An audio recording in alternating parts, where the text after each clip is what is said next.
প্রত্যেক দিনের মতন আজও আপনাদের জানাই শুভ শুভ শুভ সকাল, সুপ্রভাত। কুয়াশায় দেখেছেন পেছনে কিছু দেখা যাচ্ছে না। যখন 5টার সময় উঠেছিলাম তখন তো পুরো অন্ধকার ছিল, তখন ভিডিও করতে পারিনি। আর মর্নিং ওয়াক সেরে আমি লাস্টে করবো, তাও এখন কুয়াশা কাটেনি। পাখি ডাকছে, পাখিগুলো যাচ্ছে, খুব সুন্দর লাগছে। এরকম এরকম সকাল কে জানে আমি কালকে দেখতে পাবো কি না দেখতে পাবো। ওই জন্য আজকের দেখে নিচ্ছি, আজকের মর্নিং ওয়াকটা করে নিচ্ছি, আজকের ভগবানকে ডেকে নিচ্ছি। কালকে জানে আমার জীবনে আসবে কি না আসবে, না আপনি জানেন না আমি জানি।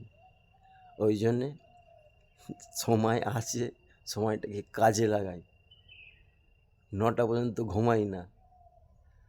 আপনাদেরকেও বলছি 9টা পর্যন্ত ঘুমিয়ে কোনো লাভ নেই, ঘুমানোর সময় অনেক আছে, ঘুমানোর সময় অনেক পাবেন।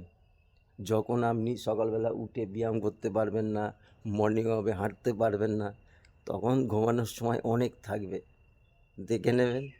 কেন তখন তো আপনি যেতে পারবেন না, তখন তো আপনার ক্ষমতা থাকবে না।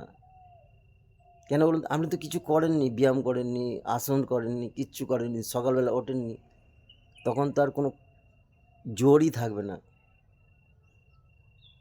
তাই বলছি, এখনও বলছি, 9টা পর্যন্ত না ঘুমিয়ে নিজের জন্যে, নিজের ভালোর জন্যে নিজেকে একটু এই সকালের সময়টা দিন।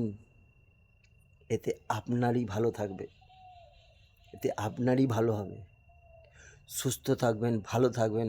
আমি আশিস প্রত্যেক দিনের মতন আপনাদের শুভ সকাল নিয়ে হাজির থাকবই।